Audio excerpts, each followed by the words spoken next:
Card here, and in this video I'm gonna be presenting to you another cartoon conspiracy theory. This one is gonna be the Ed, Ed, and Eddy theory. All right, so let's just dive right into it. This theory starts off with explaining the backstory of Ralph, the foreign kid in the show.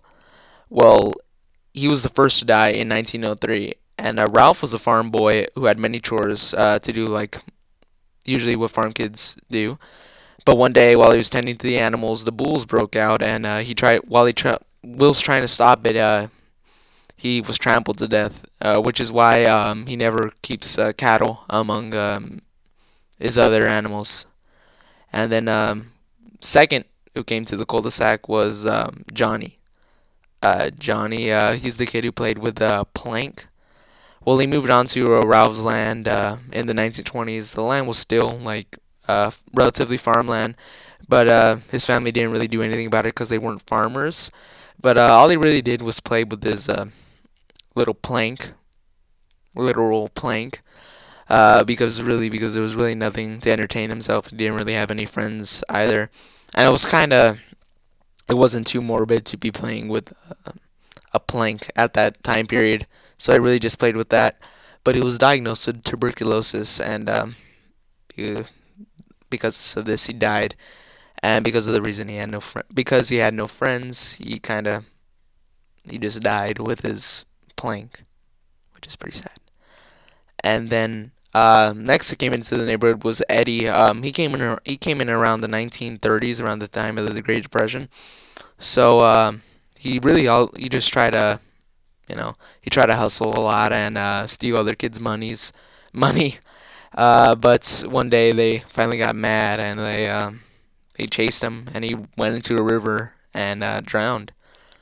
Next was Sarah and Ed, the two brothers, the two siblings. I mean, their father apparently died in a war. They came around the 1950s, so they really didn't have a father. So the mother really did everything, and Sarah kind of took the authority role, uh, and kind of really just bossed around her brother a lot.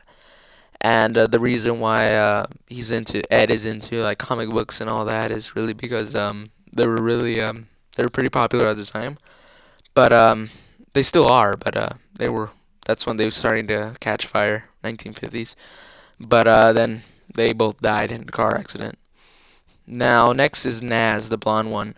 Well, she was like a flower child, and she was born in the 1970s. But one day, a serial killer broke out from an insane asylum, broke into their house, raped Naz, then killed her along with her family.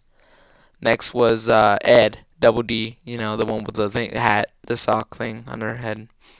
Well, she was born in the 80s, and one day there was a gas leak while she was doing an experiment with the Bunsen burner, which involves fire, and there was an explosion, and that explosion that killed him. Then there was Kevin, which was the bully in the neighborhood. Well, Kevin was born after Double D died, and he had a very abusive, alcoholic father, and his father really beat him one day, beat him bad so bad one day that his father killed him. Now, in the afterlife, which is really how all these characters tie in, because the cul-de-sac is supposed to be like an allegory for the afterlife, or not an allegory, but a representation of the afterlife or purgatory. Um, it's like shown that he was pretty much in denial about his father killing him. So he gets all kinds of gifts in the afterlife and such. And then there's Jimmy, which was the one with the big thing around his face. I forgot what they're called, but you know who I'm talking about. Well, he had leukemia, so his parents wouldn't let him outside. He was kind of sheltered, but he died in his bedroom around the age of 2000. And then there was the Kanger sisters, which had like crushes on Ed, Ed and Eddy.